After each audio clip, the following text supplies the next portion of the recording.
சாந்தியும் சமாதானமும் என்றென்றும் நின்று நிலவட்டுமாக என்று பிரார்த்தித்து இந்த உரையினை துவங்குகிறேன். கண்ணியத்திற்குரிய எல்லாம்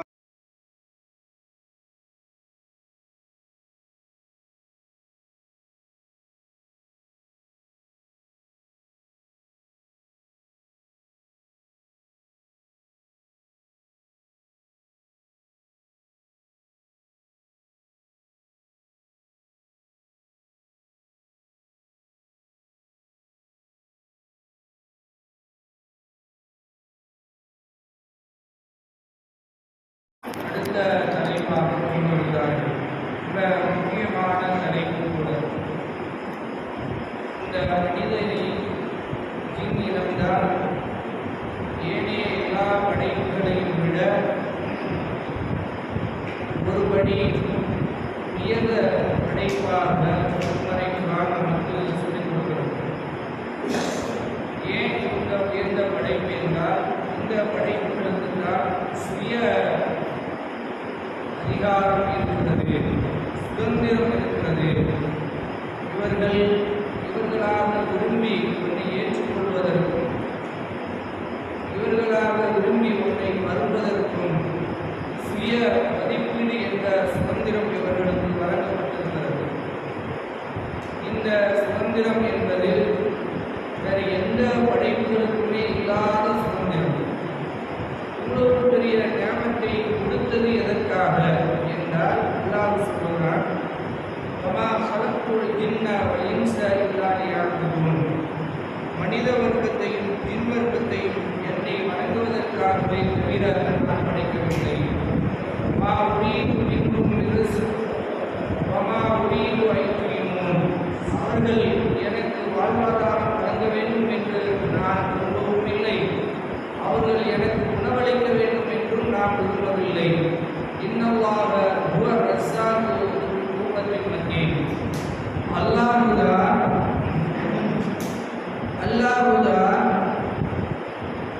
எல்லா வாழ்வாதாரங்களையும் வழங்கிக் கொண்டிருப்பவன். அவன் வலிமை மிக்கவன், யாராலும் அசைக்க முடியாதவன் என்று அல்லாஹ் சொல்லுகிறான். இந்த 51வது அத்தியாயத்தினுடைய 55, 56 ஆகிய இந்த இரு வசனங்களிலேயும் மிக முக்கியமான ஒரு பாடத்தை அல்லாஹ் நமக்கு சொல்லிக் கொடுக்கிறான். அல்லாஹ்வை வணங்குவதற்காகத்தான் படைத்தான் என்று சொல்லிட்டு அதே நேரத்தில் அல்லாஹ் உங்களிடத்திலிருந்து எனக்கு எந்த தேவையும் இல்லை என்பதையும் சேர்த்து சொல்கிறான். அல்லாஹ்வுக்கு ஒரு பெயரே சமத். அல்லாஹ் எந்த தேவையும் இல்லாதவன் என்று. அப்படிப்பட்ட அல்லாஹ் வணக்கத்தை எதற்காக நமக்கு கொடுத்திருக்கிறான்? இதுதான் முக்கியமானது. அல்லாஹ் வணக்கத்திற்கு தேவையுள்ளவனா அப்படி என்ற கேள்வி வந்தும் என்பதற்காகவே தொடர்ந்து சொல்வான்,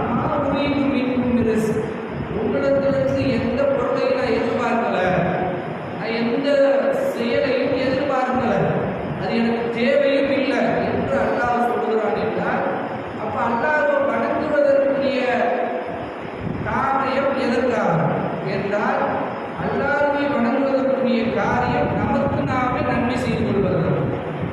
நமக்கு நன்மையாக செய்வதற்கு ஒரு வழிமுறையாக அல்லாஹ் வணக்கத்தை வைத்திருக்கிறான். அதை நபிகள் நாயகம் ஸல்லல்லாஹு அலைஹி வஸல்லம் அவர்கள் சொன்ன செய்தி திருமீதியில் பதிவு செய்யப்பட்டிருக்கிறது. அல்லாஹ் சொன்னதாக நபி ஸல்லல்லாஹு அலைஹி வஸல்லம் சொல்கிறார்கள், இன்னல்லாஹ தஆலா, அல்லாஹ் தஆலா சொல்கிறார், எப்ன ஆதம், ஆதத்தினுடைய பிள்ளையே, தஃபர்ர லிஇபாதத்தி, என்னுடைய வணக்க வழிபாட்டில் நீ ரொம்ப ஈடுபாடு காட்டு.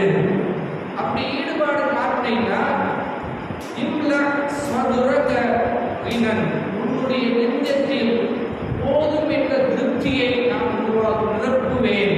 இம்லா நிரப்புவேன், ஸதுரக உன் உள்ளம் முழுவதும் நிரப்புவேன், கினன் போதும் என்ற தன்மையை நிரப்புவேன்.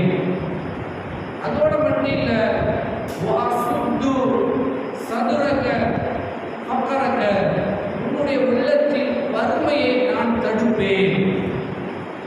வறுமை வரவிடாமல் ஒன்றை நான் தடுத்துக் கொண்டிருப்பேன்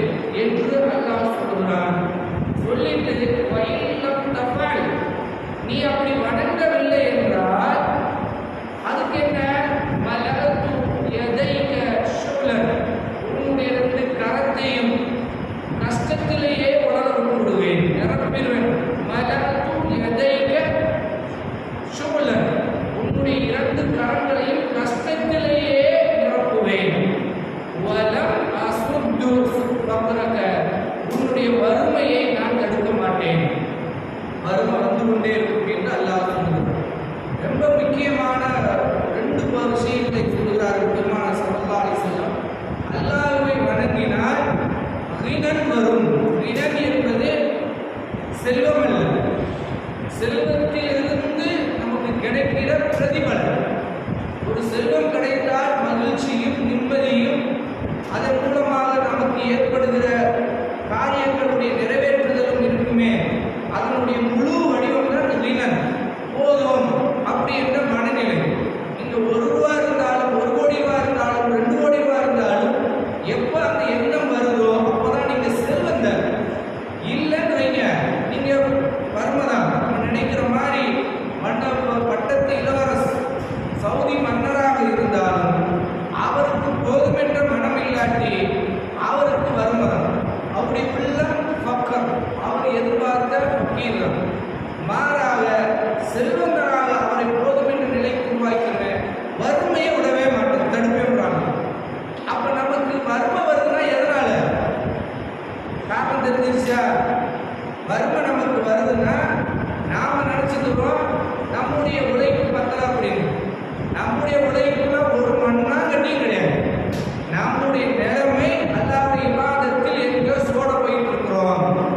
அல்லாஹ்வை வணங்குவதை விட்டு எங்கெங்கேயோ திசை மாறி சென்று கொண்டிருக்கிறோம். அதுக்கு நம்ம என்னென்ன சேர்த்துக்கிறோம்? சைத்தான் காட்டுறாங்க, நீ இப்படி செய், நீ அப்படி செய், அதை செய், இதை செய் என்று என்னென்னமோ காட்டுறான். ஆனா ஒன்றை மட்டும் காட்டுறாங்க, போக மாட்டான். அல்லாஹ்ட்ட போய் உட்கார்ந்து கேட்டுரு, அல்லாஹ்வை வணங்கிரு, உனக்கு பக்தர் போயிடும், வறுமை போயிடும் என்ற சிந்தனை வரவிடாமல் தடுக்கிறான். காரணம் என்ன என்றால் நம்முடைய படைப்பின் நோக்கத்தையே மறக்கடிப்பதான் நம்ம வேலையை, தடுப்பதான் வேலையை. அதனால ரொம்ப முக்கியமாக இந்த வசனத்தில் நமக்கு கிடைக்கிற பெரும்பாடம், நாம் அல்லாஹ்வை வணங்கினால் நமக்கு வறுமை போகும். நம்முடைய உள்ளம் எப்பொழுதுமே செல்வ சீமானாக இருக்கும். உள்ளம் எப்பொழுதுமே செல்வ சீமானாக இருக்கிறது என்பது ரொம்ப கஷ்டம், ஆனா இருக்குன்றான் நபி ஸல்லல்லாஹு அலைஹி வஸல்லம்.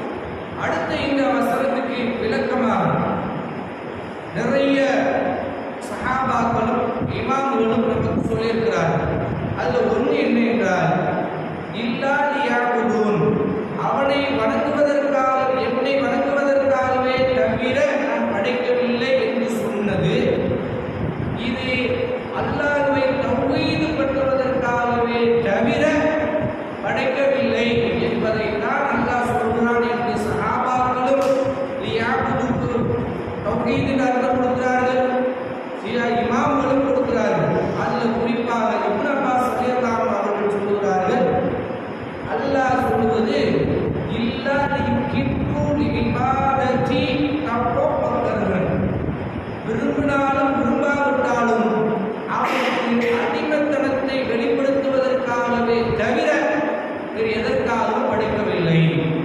ஃபர்ஸ்ட் நாம அடிமை என்பதை ஒத்துக்கொள்வதற்காகத்தான் அல்லாஹ் இப்படி சொல்றாங்க. 2 படைப்பு, ஒன்று ஜின்களும் மனிதர்களும் அல்லாஹ்விடத்தில் சுய அதிகாரத்தோடு வரணும்.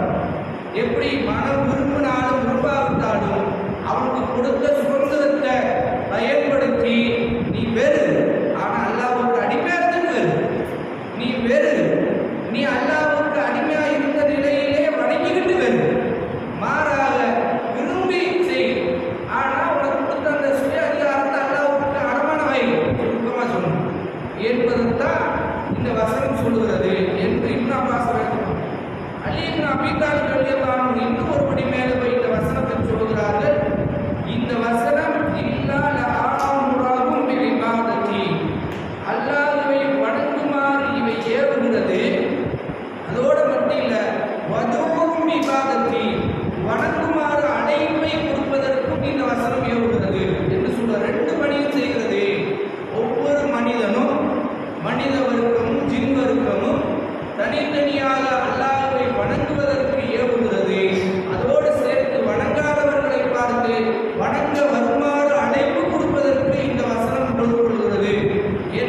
சொல்கிறார்கள்.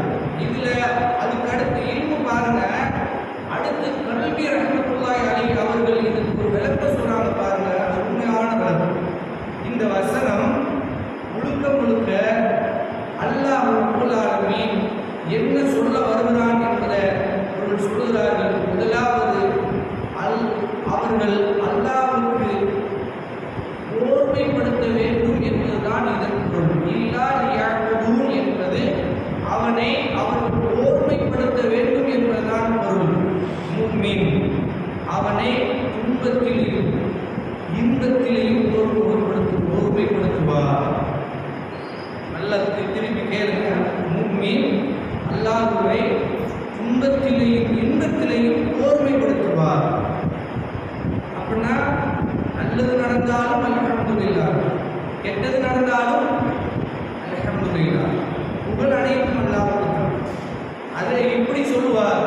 இன்னொருத்தர் காஃபிர் இன்பத்திலையும் மகிழ்ச்சியிலையும் அல்லாஹ்வை விடுவார், சோதனையிலையும் கஷ்டத்திலையும் அவனை ஓர்மைப்படுத்துவார் என்று சொல்லிட்டு ஒரு வசனத்தை சொல்கிறார்கள். வைதா அஷ்யஹும் மௌஜுன் கல் ஊதலி தஅல்லாஹ முஹ்லிஸீன லஹுத்தீன். அவர்கள் கப்பலில் பயணித்து போகிற போது மலைகளை போன்ற அலைகள் புகடுகளாக வந்து அவர்களை சூழ்ந்து கொள்ளுகிற போது அவர்கள் எப்படி அல்லாஹ்வை அழைக்கிறார்கள் என்றால் முஹ்லிஸீன லஹுத்தீன், மார்க்கத்தை அவனுக்கு ஓர்மைப்படுத்தியவர்களாக இஹ்லாஸோடு அல்லாஹ்வை அழைக்கிறார்கள். எப்ப? கஷ்டத்திலேயும் துன்பத்திலேயும். இவங்களை பொறுத்த வரைக்கும் இப்படிதான் இருப்பாங்க சொல்லிட்டு இவர்கள் இப்படி இருக்க இந்த நிலையில தான் காப்பிர்கள். இந்த ரெண்டையும் பிரிச்சு காட்டுறது இந்த வசனம். இந்த ரெண்டையும் மூமினையும் காப்பிரையும் எப்படிப்பட்ட வணக்கசாலிகள் என்பதை பிரித்து காட்டுகிறது. ஒருத்தர் வர்றான், எப்படி வர்றான்? நல்ல நிலையிலே வந்தாலும் அல்ஹம்துலில்லாஹ், கெட்டது நடந்தாலும் அல்ஹம்துலில்லாஹ், இவன் மூமின். ஒருத்தர் சோதனையிலும் துன்பத்திலும் மட்டும் அல்லாஹ்வை கூப்பிடுறான், மற்ற இன்பத்துல சுகத்துல அல்லாஹ்வை கூப்பிடுறான். இவன் இந்த வசனத்துக்கு பொருந்த மாட்டான் என்று சொல்லிட்டு அவர்கள் இந்த வசனம் இதைத்தான் புரிகிறது சொல்றார்கள்.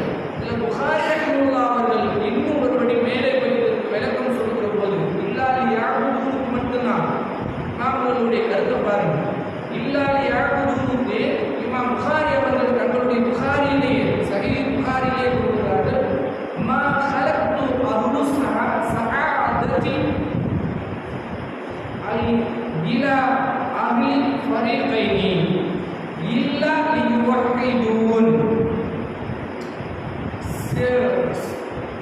மகிழ்ச்சியுடையவர்களாக இரண்டு மகத்தானவர்களையும் படைக்கவே இல்லை. எதற்காக என்றால் என்னை தௌஹீத் பண்ணுவதற்காகவே தவிர என்பதை இந்த வசனம் குறிக்கின்றன. அப்ப அல்லாஹ்வை வணங்க வேண்டும் என்பதற்காகத்தான் இந்த மனித வர்க்கத்தையும் ஜின் வர்க்கத்தையும் படைத்திருக்கிறார். அவர்கள் உள்ளது சாதத்தினா சீதேவிகள். அதுக்கு அந்த வார்த்தைக்கு என்ன தமிழ்ல சீதேவின்னு சொல்றாங்க. சீதேவின்னு ஏன் சொல்றேன்னா வார்த்தை புதுசாரு. சீதேவி மூதேவிங்கிறாங்க. சீதேவினா என்ன? நமக்கு பெரும் பாக்கியம் பெற்றவர் இவர்கள் தான் என்றோடனே எதிர் கேள்வி கேட்டாங்க.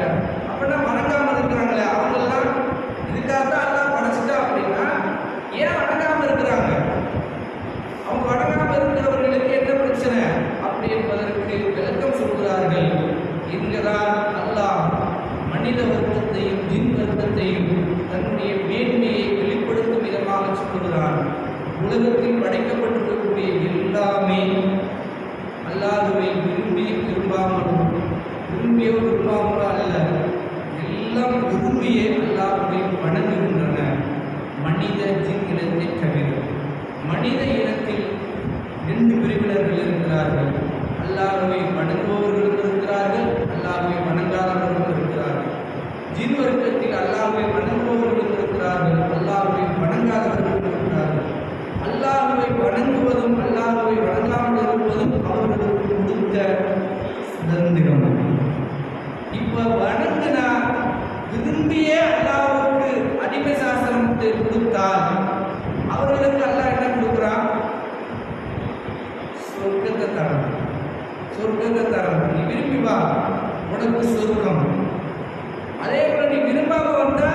விரும்பி நீ ஏத்துக்கலாம், நீ வணங்காம இருந்தீங்கன்னா அதுக்கு என்ன தரம்ன்றான்? நரகம் தரணும். இந்த சுதந்திரத்துக்கு அவர்கள் மனிதர்கள் கிடைக்கக்கூடிய பாக்கியம் 2 தான். ஒன்று, நல்லவனாக இருந்தால், அல்லாஹ்வை ஓர்வப்பட்டு வணங்குவனாக இருந்தால் அவன் முழுக்க முழுக்க அல்லாஹ்வுக்கு நெருக்கமான சொர்க்கத்தை பெறுகிறவனாக இருப்பான். இல்லையா அல்லாஹ்வால் சபிக்கப்பட்ட நரகத்துக்குரியவனாக இருப்பான் என்று சொல்லிட்டு அப்ப ஏழைய படைப்புகளுக்கெல்லாம் இந்த விதியே இல்லை. அல்லாஹ் அதுக்கு சொல்ல அல்லாஹ் யஸ்துலு மன் ஃபிஸ் ஸமாவாதி அல்லாஹ் அலம் தர அன்னல்லாஹ் யஸ்துலு அலம் தர யஸ்துலு லில்லாஹி மன் ஃபிஸ் ஸமாவாதி வ மன் ஃபில் அர்த் والشمس والقمر والنجوم والجبال والشجر والدواب وكثير من الناس. நபியை நீங்கள் பார்க்கலையா? வானங்களில் இருப்பவர்கள், பூமியில் இருப்பவர்கள், சூரியனும் சந்திரனும் நட்சத்திரங்களும் மலைகளும் அதே போல மரங்களும் இன்னும் உயிரினங்கள் அனைத்தும் மனிதர்களையும் பெரும்பாலும் அல்லாஹ்வுக்கு சுஜூது செய்கின்றன என்பதை நபியை நீங்கள் பார்க்கணும். அதுக்கு இந்த வேலையே கிடையாது. இன்னும் ஒரு வசனத்தில் அல்லாஹ் சொல்கிறான், நீங்க விரும்பிய விரும்பாமலோ எனக்கு கற்றுக்கொள்வீர்களா என்று கேட்டான் அனைவரிடம். அவைகள் சொன்னது, அக்கானா தாய், விரும்பியே உங்களுக்கு நான் கற்றுக் கொடுப்பேன் என்று எல்லாம் சொல்லிருச்சு. ஆனால் மனிதர்களுக்கு மட்டும்தான் இந்த பரீட்சை, ஜின்களுக்கு மட்டும்தான் இந்த பரீட்சை. இந்த பரீட்சையில அல்லாஹ் சொர்க்கவாசிகளாக எவர்களை படைத்திருக்கிறானோ அவர்கள்தான் அல்லாஹ்வை தௌஹீத் பண்ணி வணங்குவார்கள். கடைசியா வரப்போதான் எவர்களை சொர்க்கவாசிகளுக்கு என்று அல்லாஹ் படைத்திருக்கிறானோ அவர்கள்தான் அல்லாஹ்வை தௌஹீத் பண்ணி வணங்குவார்கள். எவர்களை நரகத்துக்கு என்று அல்லாஹ் படைத்திருக்கிறானோ அவர்கள் அல்லாஹ்வை தௌஹீத் பண்ணி அல்லாஹ்வை வணங்க மாட்டார்கள். இப்போ நாமெல்லாம் யார்? இத்தனை கோடி மக்களில் அல்லாஹ் நம்மளை எங்கே படைச்சு வச்சிருக்கிறான்? நமக்கெல்லாம் ஆதம் உலகத்தில் சின்ன சின்ன அற்பத்திலும் அற்பமான பொருள்கள் கிடைக்கலே என்ற ஆதங்கம், அவர்களை போன்று நான் இல்லையே என்ற ஏக்கம், இவர்களுக்கு போன்று எனக்கும் செல்வம் கொடுக்கப்படலையே என்ற ஏக்கம், அவர்களை போன்ற பாட மாளிகைகள் எனக்கு இல்லையே என்ற ஏக்கம் எல்லாம் இருக்கிறதே, இதெல்லாம் அல்லாஹ் நம்மளை படைத்து வைத்திருக்கிற இடம் என்பது மாபெரும் அந்தஸ்து. மனித வர்க்கத்திலேயே மிக உயர்ந்த இடத்தில் அல்லாஹ் நம்மளை வைத்திருக்கிறார். அதனாலதான் அல்லாஹ் அவனை வணங்குபவர்களை ஒருவராக நம்மளை படைத்திருக்கிறார். அதிலும் எப்படிப்பட்ட வணங்குபவர்களாக? தௌஹீத் பண்ணி அல்லாஹ்வை மட்டும் வணங்கணும். இன்னொரு சோதனை, அல்லாஹ் அல்லாதவைகளை வணங்காமல் மறுக்கணும். அந்த மறுத்தலுக்கு எவ்வளவு பெரிய கஷ்டம் வந்தாலும் அந்த கஷ்டங்களை எல்லாம் இடது கையில் தட்டி விட்டுட்டு வணங்கி வரணும். இப்படி நிலையெல்லாம் நல்லா நம்ம வச்சிருக்கணும். எந்த நிலையில் ஒரு சின்ன பிரச்சனை வந்தால் கூட ஓடி போகிற மக்களுக்கு மத்தியில நாம் எவ்வளவு கஷ்டம் வந்தாலும் பரவாயில்லை, அல்லாஹ் எனக்கு போதுமான என்று நிற்கிறோம்ல, இது அல்லாஹ் நம்மளை படைச்சிருக்கிறது என்று சொல்கிறார்கள். அதனால் ஒவ்வொரு கவனமாக நம்முடைய படைப்பின் நோக்கமே தௌஹீத் பண்ணுவது. இதை அல்லாஹ்வை மட்டும் வணங்கி அல்லாஹ் அல்லாதவைகளை மறுப்பதற்காக. ரெண்டுக்கும் தான், வெறும் வணங்குவதற்கு இல்லை, எல்லாம் வணங்குது. அதோடு மட்டும் இல்லை, மனிதர்களும் வணங்குகிறார்கள். ஆனால் அவர்களிடமிருந்து தௌஹீத்வாதிகளாகிய நாம் சரியான கொள்கையில் எப்போ இருக்கிறோம் என்றால் அல்லாஹ்வை மட்டும் வணங்குகிறோம், கூடயே சேர்த்து என்ன பண்றோம்? அல்லாஹ் அல்லாதவர்களை நிராகரிக்கிறோம். ஆனால் காஃபிர்கள் அப்படி இருக்க மாட்டார்கள் என்று அல்லாஹ் சொல்லி அதற்கு காரணத்தை சொல்லுகிறார். நான் தான் அனைத்து வலிமை என்கிறார். ஒருத்தர் பாதுகாப்பு தேடி யார்கிட்ட ஓடுவான்? பலவீனமானவன்ட்ட ஓடுவான். பலவீனமானவன் என்னை விட பலவீனமானவன்ட்டு நான் போய் என் பாதுகாப்பு தேட போறேன். நான் என்னை விட பலமுள்ள ஒருத்தருக்கு தான் பாதுகாப்பு தேட. அல்லாஹ் தான் சொல்றான், ஏன் பாதுகாப்பு தேடி வந்தீர்களானா அல்லாஹ் பலமுள்ளவன். அல்லாஹ்வுடைய பலத்தை உடைத்து கொண்டு எவனாலும் நம்மளை டச் பண்ண முடியாது, நம்மளை மீற எதுவும் செஞ்சிட முடியாது. நம்முடைய சொத்தையும் நம்முடைய சொத்தையும் நம்முடைய குடும்பஸ்தர்களையும் யாரையுமே அல்லாஹ் மீறி எதுவும் செய்து வர முடியாது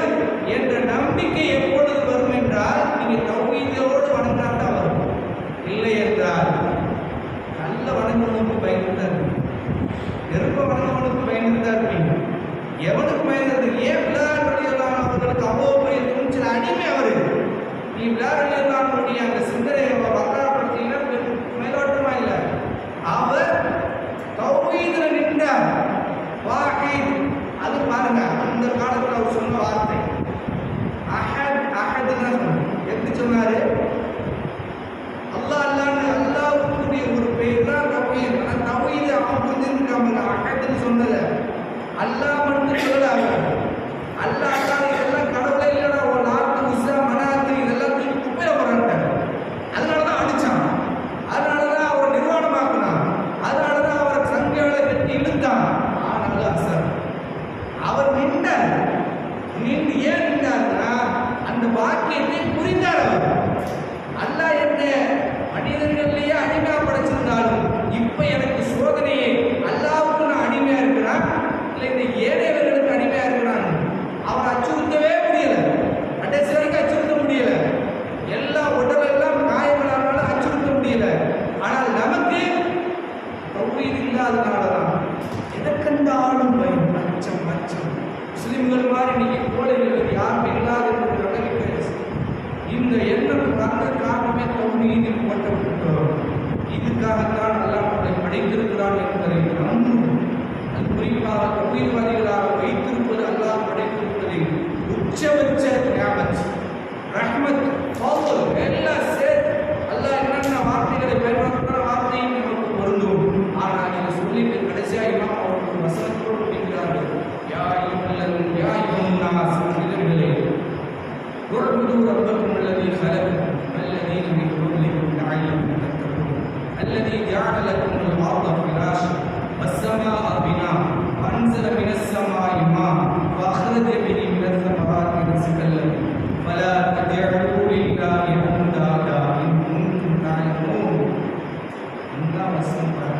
மனிதர்களே, உங்களை உங்களுக்கு முன்னிருந்தவர்களை படைத்தானே அந்த அல்லாஹ்வை நீங்கள் வணங்குங்கள். நீங்கள் இறையச்சமுடையவர்களாக. அல்லாஹ் எப்படிப்பட்டவன்? அவன்தான் அல்லது பூமியை உங்களுக்கு வசமாக்கி வைத்திருக்கிறான். அதோடு மட்டுமா வன்சல மினஸ்ஸமாயின் வானத்திலிருந்து மழையை இறக்குகிறான், அதிலிருந்து உங்களுக்கு ரிஸ்க்களிக்கிறான். உங்களுக்கான வாழ்வாதாரங்களை அதன் மூலமாக அவன் உருவாக்குகிறான். இது எல்லாம் இருக்கிறான்.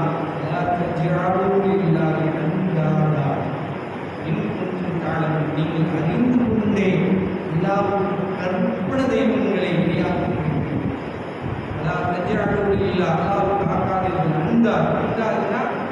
கற்பனை தெய்வம், கற்பனை தெய்வங்கள் ஆக்காதீர்கள். சொன்னார்கள்.